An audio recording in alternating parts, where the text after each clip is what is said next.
అందరికీ శనార్థులు ఎట్లున్నారులా అందరు మంచిగా ఉన్నారు కదా. ఇక ఎప్పటి లెక్కనే ఇవాళ కూడా ధమాకా దుమ్ముదులపై వార్తలను మీకోసాను కానీ ఈ రాజమాల్లో తీసుకొచ్చిండు కాబట్టి వార్తలు ఒడిసిపోయేదనక చెప్పే బాధ్యత నాది, ఒడిసిపోయేదనక చూసే బాధ్యత మీది. కాబట్టి స్కిప్ కొట్టకుండా వార్తను పురాగా చూస్తూనే ఉండండి. అన్నట్టు మీరు మన మెగా9 టీవీ ధమాకా ఛానల్ను కొత్తగా పెట్టిన సబ్స్క్రైబ్ చేసుకున్నారు కదా, మంచి ఆదరణ చేస్తున్నారు. అట్లనే లైక్ చేయండి, షేర్ చేయండి, ఒక కామెంట్ చూద్దాం ఖచ్చితంగా పంచుకోండి. ఇక ఇలా లేట్ చేయకుండా మన ధమాకా దుమ్ముదులపై వార్తలను జప్పున షురు చేద్దాం. ఏడుగా దుమ్ము దులిపే వార్తలను పట్టుకొని వచ్చిన మీకోసానికని. ఇక జగనాల్ సారు ప్రచారంలల్లో ఎంత రసాభాసగా అయ్యిందో, సోషల్ మీడియాలో ఎంత వైరల్ అయ్యిందో, ఒక అన్న జీవిడిసిండు జగనన్న బండి పయ్యల కింద అన్న ముచ్చట ఇప్పుడు సోషల్ మీడియాలో గట్టిగానే వినబడుతున్నది. దీని మీద ఎవరికి దోచినట్టాలు కామెంట్లు కౌంటర్లు గట్టిగానే ఇస్తున్నారు. కొంతమంది కావాలనుకుని చేసి ఈ పని అని అంటే, కొంతమంది గట్టెట్లా చేస్తారా అని అంటున్నారు. ఇలా ఏ ముచ్చట కూడా వినబడుతున్నది. అసలు ఇప్పుడు జగనన్నకైతే పీకల్లోతు దాకా ఈ కేసు ఉచ్చు గట్టిగానే బీసుకోబోతున్నదట.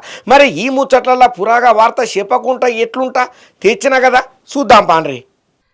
ఇక మనం ఒక మాట చెప్పుకుంటూనే ఉన్నాం. మనం ధమాకా దుమ్ముదులిపై వార్తలల్లో జగనన్న పరిస్థితి మంచిగా లేదు నాయన, ఆయనకు కింద మీద అవుతున్నది, ఆయనకి ఏందో ఏమో పరిస్థితి, గ్రాచార గోచారాలు అనుకూలత ఈతలేవో, గ్రహాలు తిప్పలు పెడుతున్నాయో తెలియదు కానీ మొత్తానికైతే ఏదో ఒక గుల్లెన్ సప్పుళ్ళనైతే జగనాల్ సారు ఇరుకుతానే ఉన్నాడు. ఏదో చెయ్యబోతున్నాడు, బొక్క బొర్లా కొడుతున్నాడు, తర్వాత తనుకులాడే పరిస్థితి ఏర్పడుతున్నది. మొన్నట్ల రప్ప ముచ్చట్లల్లా అన్నాడని చెప్పి ప్లకార్డులు పట్టుకున్న గుల్లెన్ సప్పుడే ఇంకా దిగలేదురా నాయన అంటే, మళ్ళీ ఈయన ఒక మీటింగ్ పెట్టి అన్నమాటనే తప్పరా నాయన అంటే ఇంకా దాన్ని 10 సార్లు అక్కడ ఉన్న పెద్ద మనుషులతో అనిపించుకొని ఇంకో వివాదానికి తీరలేపుకున్నాడు. సరిగా వివాదం పక్కకు పోతున్నదా నాయన అనుకుంటే మళ్ళా ఇప్పుడు మొన్న జరిగినటువంటి ర్యాలీకి సంబంధన చేసి సింగయ్య అనే ఒక 50 ఏళ్ళ అన్న జగనాల్ సార్ బండి కింద పడ్డాడని చెప్పి కొత్తగా ఒక వీడియో సోషల్ మీడియాలో షేకు గట్టిగానే చేస్తున్నది. ఇక మొదట్లో పోలీస్ పెద్ద సారు ఈ ఘటన జరిగి ఒక సింగయ్య అనే ఆయన చనిపోయింది అనగానే ఆయన జగనాల్ సార్ కాన్వాయ్ దగ్గర పడిపోలేదు, వేరే బండి టాటా సుమో దగ్గర పలానా నెంబర్ బండి కిందనే పడ్డాడు, జగనాల్ సార్ కు సంబంధం లేదన్నట్టుగా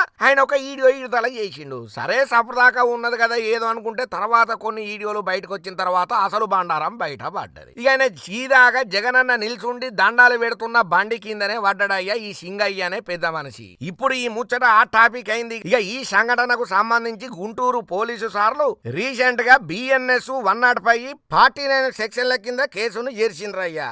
BNS 105 సెక్షన్ అంటే హత్య కిందకు రాని కల్పబుల్ హోమిసైడ్ అన్నట్టు. ఇది ఏ సెక్షన్ కింద కత్తదయ్యానంటే ఒక వ్యక్తి సావుకు కారణమైన సెక్షన్ కింద పెడతారు ఈ 105. అయితే జగనాల్ సార్ తో పాటు ఇంకా నిందితుల మీద కూడా ఈ సెక్షన్లే పెట్టిండ్రు. నేరం నిరూపణ కనుక ఒకవేళ అయితే ఈ సెక్షన్ కింద జీవిత ఖైదు కూడా జగనాల్ సార్ కు పడే అవకాశం లేకపోలేదంటున్నారయ్యా పెద్ద తలబండిన న్యాయ మేధావులు. ఇక నేర తీవ్రతను బట్టి 5 నుంచి 10 ఏళ్ల వరకు కూడా జైలు శిక్ష, జరిమానా పడేతందుకు కూడా ఛాన్స్ ఉన్నదట. ఇక ఇది నాన్ బెయిలబుల్ సెక్షన్ కిందకి వస్తదట. దీనికి తోడు నేరాన్ని ప్రేరేపణ చేసిండ్రనే అభియోగం మీద BNS 45 సెక్షన్ ను కూడా ఈ కేసులో చేర్చిల్లు. ఇక మొదట్లో నిర్లక్ష్యం వల్ల సాకు కారణమైంది అనుకుంటా BNS 106 సెక్షన్ కింద కేసును నమోదు చేసిండ్రు. అయితే రీసెంట్ గా తేలినటువంటి దర్యాప్తులలో లభించిన CC ఫుటేజులు, వీడియోలు, డ్రోన్ కెమెరాల ఆధారంగా పురాగ విశ్లేషణ చేసుడుతోని విచారణ చేతబట్టిన తర్వాత ఎరకైన ముచ్చట ఏమయ్యా అంటే ఇది కల్పబుల్ హోమిసైడేనని నిర్ధారణకు వచ్చి ఈ సెక్షన్ ను అటాచ్ చేసిండ్రు అయ్యా. ఇక ఈ కేసుకు సంబంధింక చేసి పోలీసు పెద్ద సార్లు A1 గా డ్రైవర్ ను, A2 గా జగనన్నను చేసిల్లు ఈ కేసులా. కాకపోతే ఇది రెగ్యులర్ గా కామన్ టాపిక్ లెక్కనే వైసీపీ లీడర్లు అయితే తిప్పికొట్టే ప్రయత్నాలు చేస్తున్నారు. అసలు ఆయన చనిపోలేదు, తర్వాత కూడా మేము ఆయనతోని మాట్లాడినాం, అంబులెన్స్ కూడా వచ్చిందనుకుంటా. వైసీపీ లీడర్లు కూడా మళ్ళొక వీడియోను విడుదల చేసిల్లు. ఇదంతా కూటమి కుట్రని కామన్ గా చెప్తున్నారు. ఇది ఒక వీడియో అని కూడా వాళ్ళొక గుట్టగాల్సి ముఖం మీద వేసే పని చేస్తున్నారు అని చెప్పి కొంతమంది నెటిజన్లు గట్టిగానే కారాలు మిరియాలు నూరుతున్నారు. ఒకవేళ వీడియో అయితే గంత బాజాప్తుగా బండి మీదకి ఎక్కుతా అంటే కూడా అవతల ఉన్న మనిషి ఆపుండ్రి అని డ్రైవర్ కి ఎందుకు చెప్తాడు? అది కూడా వీడియోనేనా? ఎందుకయ్యా గిట్లా నరం లేని నాలుకకు మీరు పని చెప్తున్నారు? చట్ట ప్రకారం చర్యలు తప్పవు, చట్టం తన పని తాను చేసుకుంటా పోతుంది, మీరు తప్పు లేదని చెప్పి అనుకుంటున్నారు కదా. అదే ధైర్యంతో కేసును పేస్ చేయుండ్రు అని చెప్పి ఇంకొంతమంది కామెంట్లు గట్టిగానే పెడుతున్నారు. కానీ చూడుండ్రి, కొండ నాలికకు మందయ్యబోతే ఉన్న నాలిక ఊసిందనే ఒక సామెత ఉన్నది కదా, సేమ్ ఇప్పుడు గదే కథగా అనబడుతున్నది. ఇప్పుడు సంవత్సరం క్రితం వైసీపీ పార్టీ పార్టీ గెలుస్తుందని చెప్పి వైనాట్ 175 అని చెప్పి జగనన్న బల్లగుద్ది ఎప్పుడు చుట్టూ ఉన్నటువంటి లీడర్లు కూడా భజనలు కొట్టుతోటి దాన్ని నమ్మి బెట్టింగ్ పెట్టుకొని జీవి తీసుకున్నటువంటి ఒక అన్నను పరామర్శన చేయనిక పోయినటువంటి ఈ జగనాల్ సార్కు ఇంకొక తలకాయ నొప్పి జీవివేన పంచాయతీలలో ఈయన కేసులలో ఇరుకుడు ఇక ఆ సామెత ఈ జగనన్నకు బాగా సూట్ అవుతుంది అనుకుంటే ఎడ్డించుకుంటా కూడా కొంతమంది కామెంట్లు పెడుతున్నారు. ఎందుకు వచ్చిన తిప్పలు కూరకొచ్చిందా బువ్వకు వచ్చిందా? ఎప్పుడో జీవిడిసినైనను పరామర్శన చేద్దామని వచ్చి ఇక్కడ జీవి తీసుకుంటున్నాయన కుణపానంతో కొట్టుకుంటుంటే తీసుకుపోయి దవాఖానలో కూడా చేర్పించకుండా సీదాగా ఆయన మీదకించి బండిని తొక్కించుకుంటా వేన్లనే టాకులు కూడా గట్టిగానే ఈనవాడుతున్నాయి. మరి ఇలా నిజానిజాలనేది ఎవరికి తెలియదు కానీ పురాగా పోలీస్ పెద్దసార్లు అరుచుకొని రంగంలకు పకడ్బందీగా దిగి పురాగా ఇషారణ చేస్తేనే అసలు సంగతి బయట పడుతుందని అంటున్నారయ్యా చాలా మంది. ఇక ఈ పంచాయతీ తలమునకలైతున్నాడు రా జగనన్న అంటే మళ్ళా అంబటి రాంబాబు అనేట ఆయన ఇంకొక మాట చెప్పుకుంటా వచ్చిండు. అరే చచ్చిపోయింది మా వైసీపీ లీడర్ అయ్యా, 10 లక్షలు కూడా ఇచ్చిన మా పార్టీలో మంచి చచ్చిపోతే మీరెందుకు అత్యుత్సాహం చూపెడుతున్నారు అనుకుంటా ఇంకో మాట మాట్లాడుతోటి తిట్ల పురాణాలతోటి నెటిజన్లు గట్టిగానే అంబటి రాంబాబుని వేసుకుంటున్నారు. ఇక ఇంకో పక్క జగనన్న వదిలిన బాణం షర్మిలక్క కూడా ఏ మాత్రం దాక్కుతలేదు. అన్నను ఎండగట్టేటట్టు ఈ మాటల మీద జరిగినటువంటి సంఘటన మీద ప్రశ్నల వర్షాలనే గురిపించుకుంటా గట్టి కౌంటర్లో ఇయ్యబట్టింది షర్మిలక్క జగనన్నకు. ఏమో నొల్ల పాపం జగనన్న పరిస్థితి మాత్రం అస్సలకే మంచిగా లేదని మళ్ళొక పారి తేట తెల్లమైంది ఈ సంఘటన తోటి. ఇక అసలు ఈ జగనన్న రాజకీయాల జోలికి రాకుండా కొన్ని రోజులు సపృదాకా ఇంట్లోనో లేకపోతే బెంగళూరు ప్యాలెస్ లోనో నిమ్మతంగా సపృదాకా ఉంటే ఈ గొల్లెన్ సప్పుడు దిగుతుందన్నా కొన్ని రోజులు మనం సైలెంట్ గా ఉంటే మంచిదని చెప్పి జగనన్నకు శుద్ధులు చెప్పేటోళ్ళు కూడా బాగానే మోపోయినరట. మరి ఇప్పుడు ఈ కేసు పంచాయతీ ఏడకు పోయి ఏడా అవుతుందో ఎప్పుడు దిగుతుందో మనకు మాత్రం ఏం తెలుసు. మన ధమాకా దుమ్ము దులిపే వార్తలలో అప్డేట్ వచ్చేంత వరకు ఎదురు చూద్దాం. ఏమో నొల్ల ఈ మధ్యకాలంలో మనసులో పోకడ అస్సలకే మంచిగా లేదు. ఈ లీడర్లు అయితే ఇంకా అధ్వానంగా ఉన్నారు. ఎందుకు ఇట్లుంటున్నారో మనకు తెలియదు కానీ ఒక పెద్ద మనిషి ఫోన్ చేసి నీ మీద శాతబడి చేస్తాం, బాణామతి చేస్తాం, నేను కథం పట్టిస్తాం, కాపాడదార్ అని చెప్పి బెదిరింపులు చేస్తున్నాడట. సరే బెదిరించిండు కదా, ఇక్కడితో ఆగిపోయింది ఆ పెద్ద మనిషి అంటే మొన్నట్ల గచ్చిబౌలి ఏజీ దవాఖానలో జీవిడిచే కదా అకాలంగా సారు అనారోగ్య కారణాల వల్ల ఆ షేర్ పేరు కూడా మధ్యలోకి తీసుకొచ్చినట్ట ఈ పెద్ద మనిషి. ఇప్పుడు ఈ వార్త సోషల్ మీడియాలో షేక్ అవుతున్నది. ఆయన మాట్లాడిన మాటలు ఏవైతే ఉన్నాయో మస్తు రచ్చకు దారితీస్తున్నది. ఒక ఆడియో లీకు ప్రకంపనలే క్రియేట్ చేస్తున్నది తెలంగాణ రాష్ట్రంలో. ఇక సినిమాలలో బాగా కష్టపడి మంచి పేరును పాపులారిటీని సెలబ్రిటీ స్టేటస్ను సంపాదించుకున్నటువంటి సినీ నటి ఎవరైతే ఉన్నారో రమ్యశ్రీ మేడంను ఆమె సోదరుని మీద కూడా దాడి బాల్పడ్డట్టు ఆమె మీడియాలతో చెప్పుకుంటా పోలీస్ టౌన్లో కంప్లైంట్ సుతం ఇచ్చింది. అయితే గచ్చిబౌలి పోలీస్ స్టేషన్లో కేసు సుతం నమోదైంది శ్రీధర్రావు అనే ఆయన మీద. ఇంకా ఆయనతో పాటు వెంకటేష్ ఇంకా 3 మీద కూడా పోలీసార్లు కేసునైతే నమోదు చేసిండ్రయ్యా. ఇక ఈ కేసుకు సంబంధిత దేశీ అసలు గొల్లెన్ సప్పుడు ఏడ ఉన్నదని తెంపే ప్రయత్నం చేసుకుంటా ఈశారణ పురాగా చేసి చట్ట ప్రకారం చర్యలు తీసుకుంటామని చెప్పి పోలీసు పెద్దసార్లు అయితే చెప్తున్నారు. మరి ఎందుకయ్యా ఏమా కథ పురాగా చెప్పానంటే ఈ సంజయ్ శ్రీధర్రావు అనేట ఆయన ఎవరైతే ఉన్నారో రోజు రోజుకు ఈయన మితిమీరిపోయే వ్యవహారం చేస్తున్నాడు. ఈ అనరాని మాట కూయరాని కూతనే కూయబట్టిండు. ఈ మధ్యకాలంలో గచ్చిబౌలి ఏఏజీ దవాఖానలలో అకాల మరణంతో అనారోగ్య కారణాల వల్ల జీవించినటువంటి మాగంటి గోపీనాథ్ సార్ మీద అనరాని మాటలు కుయ్యరాని కూతలతోని నరం లేని నాలుకకు పని చెప్పిండయ్యా ఈ పెద్ద మనిషి. ఇక మరి అసలు ఈ సంజయ్ శ్రీధర్రావు అనేటైన ఎవరు ఎందుకు చెప్పిండు ఏమా ఫోన్ కాల్ రికార్డింగ్ పురాగా మా ఎడిటర్ తమ్ముడు వినిపిస్తాడు. తమ్ముడు జర ఒక్కసారి సంజయ్ శ్రీధర్రావు సారు కూసినటువంటి కారు కూతలు నరం లేని నాలుకకు పని చెప్పిన మాటలు ఏమున్నాయో ఒక్కసారి మన ధమాకా ఆడియన్స్ కోసం ఇటు తమ్ముడు.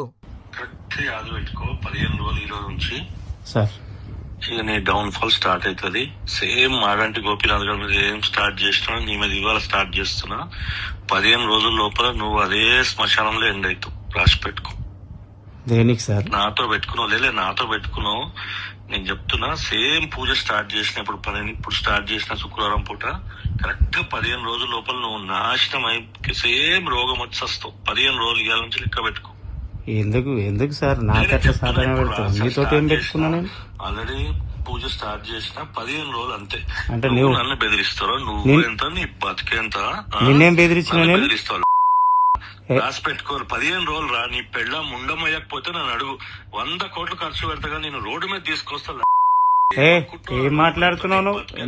ఎందుకు నోరు జాడుతున్నావు? ఏమన్నా నిన్ను చూడు. సేమ్ కుక్క సావు కిడ్నీ రోగం వస్తుంది రేపు పొద్దు నుంచి నీకు. నువ్వేం పైకెళ్ళే 3 పల్లె నువ్వేం దేవుడు కాదు గాని నువ్వు అంటే నాకు దాకుతుందా? అరే చూడు రేపు పొద్దు నుంచి నీకు ఎక్కడ నొప్పి స్టార్ట్ అవుతుంది చూడు. అరే నువ్వు ఎట్లా మాట్లాడుతున్నావు? ఏం నువ్వేమన్నా దేవుని కొడుకు ఆ పైకెళ్ళి పడ్డావా? నాకెందుకు సాపన పెడతావు? నీతో పని చేయడం తప్ప పని చేయనికే పిలుచుతావు నువ్వు, పని చేస్తే డబ్బులు అడిగితే అట్టయితావు నువ్వు. ఇదేం పద్ధతి అని నాకు అర్థం కాదు. ఇక రేపు చెప్పి చేస్తున్నాడు చూడు. ఆ, నాకు అర్థమైతలేదు. ఇంటిరా సంజయ్ శ్రీధర్రావు గారి సారు బాగోతము గట్లా ఎయ్యొచ్చునా? ఒక పెద్ద మనిషి స్థాయిలో ఉండి నీకు ఇది తగునా అని చెప్పి నెటిజన్లు గట్టిగానే కామెంట్లు పెడుతున్నారు. గోపీనాథ్ సార్ ఫ్యాన్స్ అయితే మస్తు గరానికి రాబట్టిండ్రు. మాగంటి గోపీనాథ్ సార్కి పూజలు చేసి నేను కథం పట్టించిన, నిన్ను కూడా గట్లనే కథం చేస్తా, ఖబర్దార్. ఏమనుకుంటున్నావు నా సంగతి తెలుసా? నేను బ్లాక్ మ్యాజిక్ చేపించిన అనుకో బిడ్డ, గింగిరాలు కొడతావు. నేను చెప్తున్నా రాసి పెట్టుకో. పూజ ఇప్పుడే స్టార్ట్ చేసిన. పూజ మొత్తం పురాగా ఒడిసిపోయే వరకు నీ కిడ్నీలు పేలైపోతాయి, నువ్వు చచ్చిపోతావు. నీ పిల్ల ముండ మోసుడు పక్కా వారం రోజులల్లా నువ్వెంత, నీ బతుకెంత, నీ సంగతి చెప్తా అని చెప్పి ఫోన్ చేసి బెదిరింపులకు వాల్పడ్డ కాల్ రికార్డు ఏదైతే ఉన్నదో సోషల్ మీడియాలో షేక్ చేస్తున్నది. మరి ఈయనకు ఏం రోగం పుట్టిందో ఏమో, ఎందుకట్లా బిహేవింగ్ చేస్తున్నాడో ఎవరికి అర్థమైతలేదు. కానీ ఏదన్నా జాగల ప్రకారం గొల్లెన్ సప్పుడు ఉంటే పోలీస్ టౌన్లకు పోయి కేసు పెట్టుకోవాలి, చట్ట ప్రకారం ఎదుర్కోవాలి, కోర్టులను ఆశ్రయం చెయ్యాలి. గాని ఇక నేను ఏదంటే అది నడుతుంది, నేను ఎట్లా చేస్తే అట్లా అవుతుంది, నన్నెవడ్రా ఆపేది అనుకుంటా ఇట్లా అడ్డమైన హరకతలకు ఫోన్ కాల్స్ చేస్తున్నాయి. ఈ సంజయ్ శ్రీధర్రావు మీదనైతే గట్టిగానే నెటిజన్లు కామెంట్లు పెడుతున్నారు. పోలీసు పెద్దసార్లు కూడా ఈయన చేసినటువంటి బెదిరింపు ఫోన్ కాల్ మీద గట్టిగానే చర్యలకు రెడీ అవుతున్నారయ్యా. ఇక గాంధీ భవన్లకు ఉన్నట్లుండి గొర్రెల కురుమల సంఘం పెద్దలైతే గొర్రెలనే దూలబట్టినరయ్యా. ఇప్పుడు ఈ ముచ్చట కాంగ్రెస్ పార్టీలో పెద్ద చర్చక అయ్యింది. దీని మీద రేవంత్ రెడ్డి సర్కారు ఏం చేయాలనో అర్థం కాకుంటున్నది. ఒక వినూత్నంగా నిరసన చేసింది. ఇప్పుడు సోషల్ మీడియాను షేక్ చేస్తున్నది. అగో ఏమయ్యా గంతగనం వార్త పురాగా తెచ్చినవంటే బరాబర్ మీకోసానికి తెచ్చిన చూడుండ్రి. ఇక తెలంగాణలో గాంధీ భవన్కు నిరసన సిగ తగిలిందయ్యా. హైదరాబాద్లో ఉన్నటువంటి గాంధీ భవన్లకు గొర్రెలను పంపి యాదవులు వినూత్నంగా నిరసన చెప్పిండ్రయ్యా. ఇక మంత్రివర్గంలో యాదవ సామాజిక వర్గానికి చెందిన వాళ్లకు ప్రాధాన్యత కల్పించాలని కోరుకుంటా నిరసనను చేతబట్టిండ్రు. ఇక కాంగ్రెస్ పార్టీ ఆఫీసులకు గొర్రెల కురుమల సంక్షేమ సంఘం గొర్రెలను పంపిందయ్యా. ఇక అట్లనే పిసిసి కార్యవర్గంలో యాదవులకు ప్రాధాన్యత తగ్గిందని కూడా నిరసన వ్యక్తం చేసుకుంటా చిల్లు. ఇక ఈ సందర్భంలో కేబినెట్ యాదవులకు చోటు కల్పించాలనుకుంటా కాంగ్రెస్ అధిష్టానానికి గొర్రెల కురుమ నాయకులు డిమాండ్ గట్టిగానే చేసిళ్ళు, రిక్వెస్టింగ్ కూడా పెట్టుకున్నారయ్యా. ప్రస్తుతం తెలంగాణ మంత్రివర్గంలో మా సామాజిక వర్గానికి చెందినోళ్ళు లేకపోవడం మమ్మల్ని చాలా బాధ పెడుతున్న ముచ్చట. మీరు దీని మీద గట్టిగానే ఆలోచన చేసి తగు న్యాయం మాకు చెయ్యుండ్రని చెప్పి తెలంగాణ సర్కార్కు ఈ తిరగ నిరసనని చెప్పిండ్రయ్యా. ఇక ఈ ముచ్చట్లలో BRS MLA Harish Rao sir కూడా గట్టిగానే కౌంటర్లు ఇయ్యబట్టిండు తెలంగాణ సర్కార్కు. పబ్లిక్ ను నమ్మించి వంచన చేసి మోసం చేసుట్లా తెలంగాణ కాంగ్రెస్ బ్రాండ్ అంబాసిడర్ గా ఉన్నది. తెలంగాణలో కాంగ్రెస్ సర్కారు పాలనలో అన్ని పథకాలు బంద్ చేస్తున్నారు. సన్నాసులకు బోనసు, ఇందిరమ్మ ఆత్మీయ భరోసా, గ్యాస్ బండకు రాయితీ, రాజీవ్ యువ వికాసం అమలుకు కాకముందే బంధు, గొర్రెల పంపిణీ మొత్తానికే బంధు. ఇక ఇట్లా చెప్పుకుంటా పోతే ఒకటా రెండా కాంగ్రెస్ పాలనలో అన్ని పథకాలు బంద్ పెట్టిండ్రు. మేనిఫెస్టోలో ఊదరగొట్టిన హామీలు షార్సో బీసి ఇచ్చి గాలికి వదిలేసిండ్రు. రేవంత్ రెడ్డి మాటలు కోటలు దాటుతున్నాయి, చేతలు మాత్రం గడప దాటలేవు అని హరీష్ రావు సారు మస్తు గరానికి రాబట్టి. పాలన అంటే ప్రతిపక్షాల మీద కక్ష సాధింపు తీసుకున్నాడు కాదు. సీఎం రేవంత్ రెడ్డి అధికారంలోకి వచ్చిన 100 రోజులల్లా గొర్రెల పంపిణీ చేస్తామని చెప్పి అభయహస్తం మేనిఫెస్టోలో పెట్టిండయ్యా ఈ పెద్ద మనిషి. కానీ ప్రస్తుతం గొర్రెల పంపిణీ దేవుడెరుగు. కట్టిన డీడీ పైసలు కూడా వాపస్ ఇయ్యలేని దుస్థితి కాంగ్రెస్ సర్కార్ది.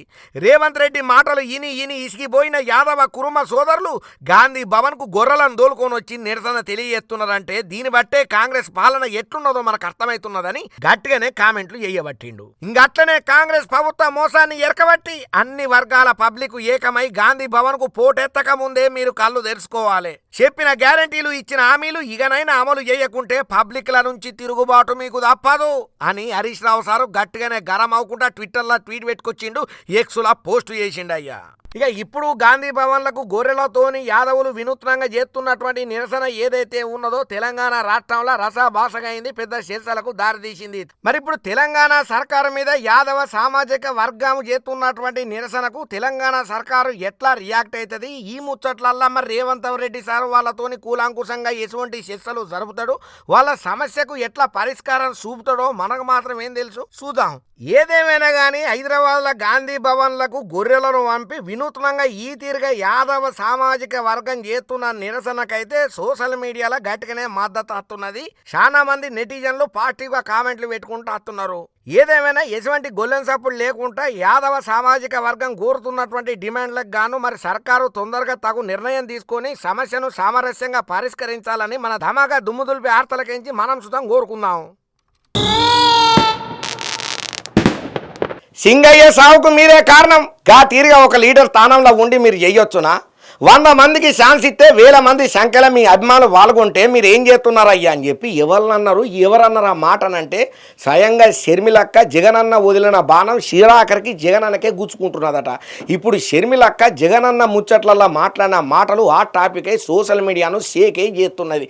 మరి వార్త ఏంది నేను చెప్పాను, మీరే చూడుండ్రి. ఇక జగనన్న బండి కింద పడి సింగయ్య అనే 50 సంవత్సరాల అన్న బండి చక్రాల కింద నలిగిపోయి జీవిడిచిన సంగతి ఎంత ప్రమాదకరమైన సంఘటనో ప్రత్యేకంగా చెప్పాల్సిన పని లేదు. ఇక ఈ ముచ్చట్లలో ఏపీ పిసిసి చీఫ్ అయినటువంటి వైఎస్ షర్మిలక్క అదే జగనన్న వదిలిన బాణము ఈ ముచ్చట్లలో గట్టిగానే కౌంటర్లు ఇవ్వబట్టింది. ఈ వైసీపీ బల ప్రదర్శనలకు హత్యలకు జగన్ సారు ఏం సమాధానం చెప్తాడు అనుకుంటే ఎక్స్ ఏదికగా కొన్ని ప్రశ్నలను అయితే ఇడిచిందయ్యా. కారు కింద పడ్డాడని చూడకుండా కానవాయిని గట్లనే గుంజుకొని ఓవుడు, 100 మందికే పర్మిషన్ ఇస్తే 1000 మంది ముందర జగన్ చేతులు ఊపుడు ఏంది? పబ్లిక్ పానాలను తీసి హక్కు మీకు ఎవరిచ్చిళ్ళు? బెట్టింగ్ లా ఓడిపోయి ఆత్మహత్య చేసుకున్న వ్యక్తి విగ్రహావిష్కరణకు 2 బలి ఇస్తారా?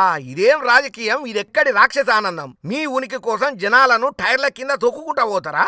పబ్లిక్ పానాలతోని శవ రాజకీయాలు చేస్తారా? కారు సైడ్ బోర్డు మీద నిలబడి ఒక నాయకుడు కాన్వాయ్ని మూవ్ చేసుడు సబబేనా? ఇది అసలు ఒక నాయకుడు చేయాల్సిన పనేనా? ఇది పూర్తిగా జగన్ బాధ్యత రాహిత్యానికి అడ్డం పడుతున్నది. బల ప్రదర్శన చేసి సింగయ్య ముతికి జగన్ కారణమయ్యిండు. పర్మిషన్ కి విరుద్ధంగా జన సమీకరణ అయితుంటే పోలీసులు ఎట్లా సహకారం చేసిళ్ళు? ఎందుకు ప్రేక్షక పాత్ర వహించిళ్ళు? ఇంటెలిజెన్స్ వ్యవస్థ ఏం చేస్తున్నది? వాళ్ళని ఎందుకు నిద్రలకు ఓనిచ్చిండ్రు? పబ్లిక్ సమస్యల మీద మేము పోరాటం చేస్తుంటే ఈ ఆంక్షలన్నీ సిర్పు కాంగ్రెస్ పార్టీకేనా? కాంగ్రెస్ పార్టీ పబ్లిక్ కోసం పోరాడి ఉద్యమాలు చేస్తుంటే, ధర్నాలు చేస్తుంటే హౌస్ అరెస్టులు చేస్తారు, దీక్షలను భగ్నం చేస్తారు, ర్యాలీలను దొక్కిబట్టి మా గొంతు నొక్కుతారు. వైసీపీ చేసిన బల ప్రదర్శనలు హత్యలకు జగన్ ఏం సమాధానం చెప్తాడు? ఇప్పుడు కూటమి సర్కారు ఏం మాట్లాడుతుంది? ముచ్చట్లల్లా ఏం సమాధానం చెప్తుంది? నాకు కాదు పబ్లిక్ కు చెప్పుండ్రని చెప్పి సూటిగానే ప్రశ్నలు వేసుకుంటూ వచ్చింది షర్మిలక్క.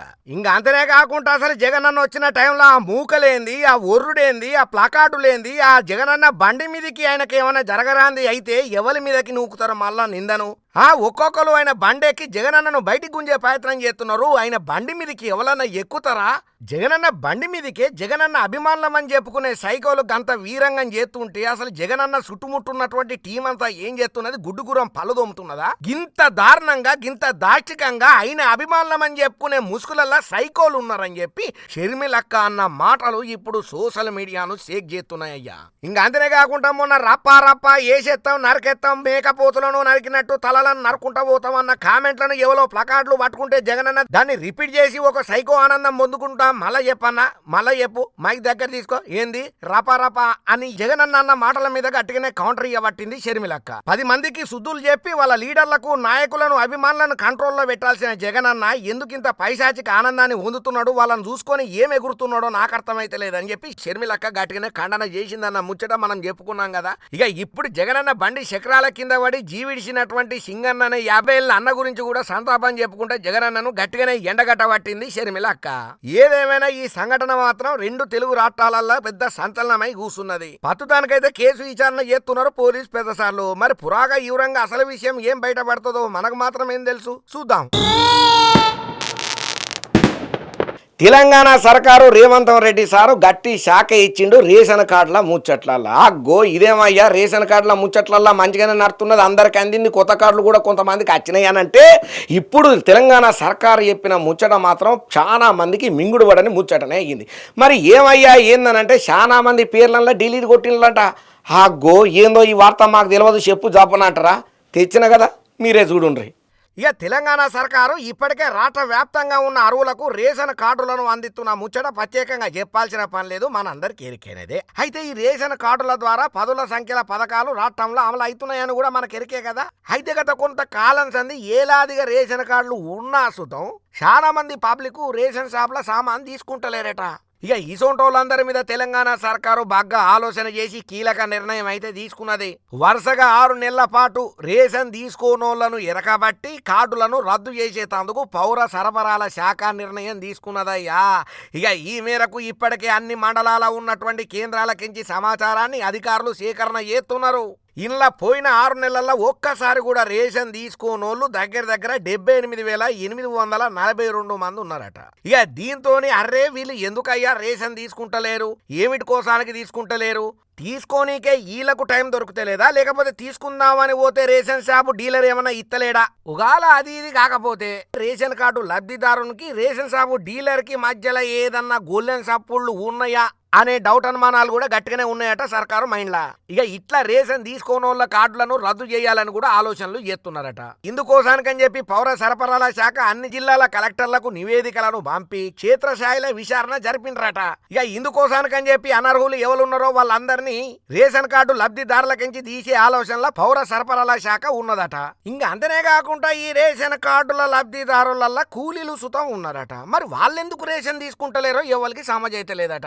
అయితే ఇట్లా రేషన్ కార్డులు ఉన్నా సుతం రేషన్ తీసుకోనోళ్ళు నల్గొండ, మేడ్చల్, రంగారెడ్డి, హైదరాబాద్ జిల్లాలో ఎక్కువగా ఉన్నట్లు అధికారులు ఎరకబట్టిండ్రయ్యా. ఇక ఎవరైతే రేషన్ కార్డు ఉన్నా సుతం రేషన్ సామాన్ తీసుకుంటలేరో వాళ్ళ మీద ఫోకస్ పెట్టి తగు చర్యలు తీసుకొని కావాల్సినటువంటి నిర్ణయాలను జప్పున అమలు చేసి వాళ్ళ పేర్లను రేషన్ కార్డులకించి డీలైట్ కొట్టబోతున్నారట. అయ్యా మీ పేర్లు ఉన్నాయా, మీరు సామాన్లు తీసుకుంటున్నారా, తీసుకుంటలేరా, ఎవరికి వాళ్ళు 1-2 సార్లు ఆలోచన చేసుకొని జప్పున సర్కార్కి ఏమైనా కంప్లైంట్ పెట్టుకుంటే పెట్టుకోండి. లేదనుకోండి ఎన్నో తిప్పలు పడితే గానీ రాని రేషన్ కార్డు ఉన్నట్టుండి ఊసిపోతుంది. కాబట్టి ఇవాళ మీకు రేషన్ సామాన్లలో తీసుకోనికి ఏమైనా తక్లీఫ్లు అయితే కూడా సర్కారు నోటీస్కి తీసుకుపోండి అంటున్నారు ఈ ముచ్చటరికైనా పాతి ఒక్కరు. ఇక బనకచెర్ల ప్రాజెక్టు పంచాయతీ ఎట్లయితున్నదో రసాభాసగా 2 రాష్ట్రాలకు సంబంధించి నీళ్ల గొల్లెన్ సప్పుడు గట్టిగానే అవుతున్నది కదా. దీని మీద ఎవరికి దోచినట్టు వాళ్ళు రాజకీయంగా కానీ పదిపత్యాలు కానీ మిత్రపత్యాలు కానీ ఎవరికి దోచినట్టు వాళ్ళు మైకు దొరికినప్పుడల్లా మాట్లాడుతూనే ఉన్నారు. ఇక ఇవన్నీ ముచ్చట్లిన్నటువంటి రేవంత్ రెడ్డి సార్ ఒక నిర్ణయానికి వచ్చిండు. ఏపీ సీఎం చంద్రాల సార్ను రంగంలకు దించబోతున్నాడు, సమస్యకు చెక్కు పెట్టబోతున్నాడు. నమ్మతలేరా? వార్త వచ్చింది చూడుండ్రి. ఇక తెలంగాణ రాజకీయాలు రోజు రోజు రసవత్తరంగా మారుతున్నాయి. ఇక ముఖ్యమంత్రి రేవంత్ రెడ్డి సారు కీలకంగా నిర్ణయాలు తీసుకునేందుకు రాజకీయ వ్యూహాలకు ఎత్తుగడలు వేసేటట్టు చతురతలకు గట్టిగానే తెరలేపుతున్నాడు. పాలనా పరంగా రాజకీయంగా కొత్త వ్యూహాలను అమలు చేసేటట్టుగా ఆలోచనలు గట్టిగానే చేస్తున్నాడు సీఎం రేవంత్ రెడ్డి సారు. అయితే ఇయాలైనటువంటి మంత్రివర్గ భేటీలలో కీలక ఈశాల మీదనే చర్చలు జరిపిండట రేవంత్ రెడ్డి సారు. బనకచెర్ల ప్రాజెక్టు మీద సీదాగా ఏపీ సీఎం చంద్రాలతోని చర్చలు జరపాలని చెప్పి డిసైడ్ అయ్యిందట. ఇంకా అదే విధంగా బీఆర్ఎస్ లో నెలకొన్న కొన్ని రీసెంట్ పరిస్థితులను బట్టి ఎంటాడుతున్న విచారణల వేళ స్థానిక సంస్థల ఎన్నికల ద్వారా కేసీఆర్ ను ఫిక్స్ చేసేందుకు రేవంత్ రెడ్డి సారు గట్టి కసరత్తులు ఎత్తున్నాడన్న టాకు లోపల గట్టిగానే వినబడుతున్నది. ఇక ఇయ్యాలైనటువంటి భేటీలా మంత్రివర్గ సహచరులకు బనకచెర్ల ప్రాజెక్టు ముచ్చట్లల్లా ఏపీ లక్ష్యం ఏంటిది, కేంద్రం ఏం ఆలోచన ఎత్తున్నది, తెలంగాణ సర్కారు విధానం మీద మంత్రులకు CM Revanth sir clear cut గా స్పష్టత ఇచ్చిండట. ఇక వీళ్ళతోని వాళ్ళతోని మాట్లాడితే కాదు, డైరెక్ట్ చంద్రాల సార్తో మాట్లాడతామే ఈ ముచ్చటకు ఫుల్ స్టాప్ పడుతుందని చెప్పి రేవంత్ రెడ్డి సార్ ఆలోచన చేసి చంద్రాల సార్తోని చర్చలకు ఆహ్వానం చెప్పేటట్టు కూడా యోచన చేస్తున్నాడట. ఇక మన ఇద్దరం ఒక్క తాన కూర్చుంటే తప్ప ఈ కథ ఒడిసిపోదు సారు, మీరు తప్పకుండా మన మీటింగ్ కు ఏర్పాటు చేయుండ్రని చెప్పి కూడా చంద్రాల సార్కు ఇండైరెక్ట్ గా సంకేతాలను పంపించిండట. బనకచెర్ల ప్రాజెక్టు ముచ్చట్లల్లో ఎలా ముందుకు పోవాలనే వ్యూహానికి పదును పెట్టుకుంటా కేబినెట్ ఖరారు ఈ ముచ్చటను చేసే అవకాశం లేకపోలేదని అంటున్నారు. ఇక రాష్ట్రంలో రాబోయే స్థానిక సంస్థల ఎన్నికల నిర్వహణ మీద కూడా నిర్ణయం తీసుకోబోతున్నారు సీఎం రేవంత్ రెడ్డి సారు. ఇక స్థానిక సంస్థల ఎన్నికల భాగంగా ఎంపీటీసీ, జెడ్పీటీసీ ఎన్నికలు నిర్వహణ చేయాలనే ఆలోచనలో సర్కారు ఉన్నదని తెలుస్తున్నది కదా మనకు. అయితే ఈ కేబినెట్ మీటింగ్ లో ఎన్నికలతో పాటు సర్పంచ్, మున్సిపాలిటీ, కార్పొరేషన్ ఎన్నికలను ఎట్లా పేస్ చేయాలనే అంశాల మీద కూడా సుదీర్ఘంగా చర్చలు గట్టిగానే జరిపినరట కేబినెట్ మీటింగ్ లా. స్థానిక సంస్థల్లో బీసీ రిజర్వేషన్లను తగ్గించే అవకాశం ఉన్నది. బీసీ రిజర్వేషన్ల వివాదం హైకోర్టులో ఉన్నందున ఆ కేసు తేలే వరకు మనం ఎదురు చూడాలనా, లేకపోతే పాత రిజర్వేషన్ల ప్రకారమే ఈసారికి ముందుకు పోవాలనే ముచ్చట్లలో కూడా శివరాకరణ నిర్ణయం తీసుకోబోతున్నారట. ఇక ఇట్లా తెలంగాణ రాజకీయాలు మాట్లాడుకుంటుంటా పోతే అందులో పదమంగా చెప్పుకునేది బీఆర్ఎస్ పార్టీ. ఇక బీఆర్ఎస్ పార్టీ ముఖ్య నాయకత్వం ఇప్పటికే సిక్కులలో ఉన్నదన్న సంగతి ప్రత్యేకంగా చెప్పేటిదేం లేదు. కాళేశ్వరం కమిషన్ విచారణకు కేసీఆర్ సార్ హాజరుపడ్డాడు. ఫార్ములా ఈ రేసులో కేటీఆర్ సార్ విచారణను ఆల్రెడీ ఎదుర్కొంటున్నాడు. 2 మాటల ఏసీబీ అధికారుల దగ్గర హాజరు పడ్డాడు. ఇక పార్టీల అంతర్గత సమస్యలు అయితే గట్టిగానే ఉన్నాయి. అందులో ప్రత్యేకంగా కవితక్క ఉత్తరం గురించి చెప్పాల్సిన పని లేదు. ఇక ఈ తీరుగా కేసీఆర్ సారుకున్నటువంటి గొల్లెం సప్పులన్నిటినీ మనము అదునుగా తీసుకొని అవకాశవాదంగా చేసుకొని వాళ్ళను మళ్ళా గుల్లాలు ముప్పు తిప్పలు పెట్టే పనులల్లా వాళ్లకు కాళ్ళు చేతులు మెసలకుంట చేసే యోసనలల్లా రేవంత్ రెడ్డి సార్ ఉన్నాడన్న మాటలు బీఆర్ఎస్ పార్టీలే గట్టిగానే చెవులు కొరుకునేటట్టు చేస్తున్నది. మరి అసలు ఇప్పుడు తెలంగాణ రాష్ట్ర రాజకీయాలలో రాబోయే రోజులలో ఏం జరగబోతున్నది? స్థానిక సంస్థల ఎన్నికలలో బీఆర్ఎస్ పార్టీ ప్రధాన పాత్ర పోషిస్తుందా లేకపోతే పక్కకు పోతుందా? ఇప్పుడు రేవంత్ రెడ్డి సార్ ఎత్తున్న ప్లాన్లన్నీ వర్కౌట్ అవుతాయా? మరి బనకచెర్ల నీళ్ల ముచ్చట్లలో సీదాగా చంద్రాల్ సార్ తోని మాట్లాడతాడు అనుకున్న మీటింగు ఎంతవరకు సక్సెస్ అవుతుందో మనకు మాత్రం ఏం తెలుసు. మళ్ళా మన ధమాకా దుమ్ము దులిపే ఆర్తలల్లో అప్డేట్ రాగానే టక్కుమని చెప్పుకుందాం. అరే ఏందయ్యా ఆమె పెత్తనమేంది? నేను మళ్ళా చెప్తున్నా, ఆమె పార్టీలో ఉంటే మేము ఉండం. ఇదెక్కడ తరిక? ఆమె ఫ్యామిలీ పెత్తనమేందయ్యా మన పార్టీలు అని చెప్పి 5 ఎమ్మెల్యేలు పక్క పార్టీలకు దునుకనికే కాంగ్రెస్ పార్టీకి గట్టిగానే షాక్ ఇవ్వబోతున్నారట. మరి ఉన్నట్టుండి ఒక్క మంత్రి మహిళా మేడం మీద ఇంతమంది ఎందుకు గరం అవుతున్నారు? మరి హైకమాండ్ ఏం ఆలోచన చేస్తున్నది? రేవంత్ సర్కారు ఏం చెప్పబోతున్నదనే ముచ్చట ఇప్పుడు ఆ టాపిక్ ఏంది తెలంగాణ రాష్ట్రంలో. మరి ఆ వార్త నేను చెప్పుడు ఎందుకు, మీరే చూద్దురు పండ్రి. ఇక తెలంగాణ రాష్ట్రంలో కాంగ్రెస్ పార్టీకి ఊహించని షాకులు దెబ్బ మీద దెబ్బలు గట్టిగానే తగులుతున్నాయి అయ్యా, ఎదురు దెబ్బలు. ఇక సోషల్ మీడియాలో కొన్ని వార్తలు అయితే గట్టిగానే షేక్ చేస్తున్నాయి. స్థానిక సంస్థల ఎన్నికల ముచ్చట్లలో తెలంగాణ కాంగ్రెస్ పార్టీలకించి 5 మంది ఎమ్మెల్యేలు రాజీనామా చేయబోతున్నట్టుగా సోషల్ మీడియాల చర్చలు రచ్చలు గట్టిగానే నడుస్తున్నాయి. ఓ మహిళా మంత్రి కారణంగా 5 ఎమ్మెల్యేలు రాజీనామా చేస్తున్నారన్న టాకు గట్టిగానే వినబడుతున్నది. ఇప్పుడు తెలంగాణ రాష్ట్ర రాజకీయాల కాంగ్రెస్ పార్టీల మింగుడు పడని ముచ్చటగానే అవుతున్నది. ఇక ఈ మేరకు తెలంగాణ కాంగ్రెస్ ఇన్ఛార్జి అయినటువంటి మీనాక్షి నటరాజన్ మేడం ఖరాఖండిగా తేల్చి చెప్పుకుంటూ వచ్చింది. 5 ఎమ్మెల్యేలతో పాటు ఒక ఎమ్మెల్సీ కూడా కాంగ్రెస్ పార్టీకి రాజీనామా చేసే యోచనలో ఉన్నట్టు చెప్తున్నదయ్యా. అయితే మా జిల్లాలో మంత్రి ఉన్న కారణంగానే జనాల మధ్య మేము తిరగలేకపోతున్నామని చెప్పి ఆవేదనను వ్యక్తం చేస్తున్నారట ఎమ్మెల్యేలు మీనాక్షి నటరాజన్ మేడంకు. ఇక మా నియోజకవర్గాలలో కూడా సదరు మంత్రి ఫ్యామిలీ సభ్యులు తల దూర్చుడే దీనికి కారణం. వాళ్ళెందుకు తల దూరుతున్నారు, పార్టీ వ్యవహారాలలో ఫ్యామిలీలకు ఏం సంబంధం అని చెప్పి కూడా గట్టిగానే గరానికి వస్తున్నారట అసంతృప్తితో ఉన్న కాంగ్రెస్ లీడర్లు. ఇక మంత్రి మీద మీరు యాక్షన్ తీసుకోకపోతే కాంగ్రెస్ పార్టీకించి మేము రాజీనామా చేసి అవతల దునుకుతాం అని కాంగ్రెస్ అధిష్టానానికి సంకేతాలు సుతం ఇచ్చిండ్రట. ఇక దీని మీద కాంగ్రెస్ హైకమాండ్ గట్టిగానే ఫోకస్ పెట్టింది. కాంగ్రెస్ ఇన్ఛార్జ్ అయినటువంటి మీనాక్షి నటరాజన్ మేడం గట్టి ఆలోచనలే చేస్తున్నదట. ఆ మంత్రి మీద యాక్షన్ తీసుకుంటుందా లేదా అనే డైలమాలా కూడా ఉన్నారట. కాకపోతే మేడం మాత్రం కంపల్సరీ ఒక్కళ్ళ కోసం ఇంతమంది సఫర్ అవుతుంటే ఆ ఒక్కలను మనం ఎందుకు దాసాలనే ఆలోచనలో మీనాక్షి నటరాజన్ మేడం సుతం ఉన్నదట. మరి ఈ ముచ్చటను హైకమాండ్ కు చెప్తే హైకమాండ్ వాళ్ళు ఎట్లా నిర్ణయం తీసుకుంటారు, ఏం ఆలోచన చేస్తారు, పురాగా వివరంగా విషయం తెలవాలంటే మాత్రం మనకు మాత్రం ఏం తెలుసు, మన ధమాకా దుమ్ముదులిపే వార్తలలో అప్డేట్ వస్తుంది కదా, మళ్ళా చెప్పుకుందాం. కాకపోతే కాంగ్రెస్ పార్టీలో ఒక్క మహిళా మంత్రి వల్ల 5 ఎమ్మెల్యేలు సఫర్ అవుతున్నారని అంటే ఇంతకు ఆ మహిళా లీడరు ఎవలా అనే ఆలోచనలలో చాలా మంది గూగుల్ తల్లిని ఎతికే పనుల పడ్డరట ఈ ముచ్చటెరికైన తర్వాత. ఏదేమైనా కాంగ్రెస్ పార్టీల లుకలుకలనేటి ఇప్పటి కాదు అప్పటి కాదు, ఇందిరాగాంధీ హయాంకెంచే ఉన్న పార్టీల లుకలుకలు ఇంకా బయట వార్తనే ఉన్నాయి. ఇంకా పెద్ద ఎత్తునే కాంగ్రెస్ నాయకులు గట్టిగానే మాటలు వినిపిస్తున్నారట. మరి ఈ ముచ్చట్లలో కాంగ్రెస్ అధిష్టానం ఏం నిర్ణయం తీసుకుంటుందో, తెలంగాణ సర్కారు ఎటువంటి ఆలోచనలు చేస్తుందో మనకు మాత్రం ఏం తెలుసు, చూద్దాం. అబ్బా మొత్తానికైతే ఈ రాజమాలు తెచ్చిన కాడికి ధమాకా దుమ్ముదులు పేర్తలు పూరాగా ఓడ్సగొట్టినాం. మీరు కూడా ఓడిసిపోయేదానిక చూసింది కాబట్టి మీకు కోటిసిన అర్థాలు చెప్పుకుంటా అన్నట్టు మీరు మన మెగా 9 టీవీ ధమాకా దుమ్ముదులిపే ఛానల్ను సబ్స్క్రైబ్ చేసుకున్నారు కదా, పక్కన్న గంట గుర్తును కూడా గట్టిగా గుర్తుండ్రి. అట్లనే ఈ వీడియోకి నచ్చితే లైక్ చేయండి, కామెంట్ చేయండి, ఒక మంచి ఆలోచన చూద్దాం మాతో పంచుకుండ్రి. మరి ఇంగిన్ని మంచి మంచి ధమాకా దుమ్ముదులిపే అర్థాలతో నేను ఎడికి పోను, మళ్ళా అత్తనే ఉంటా.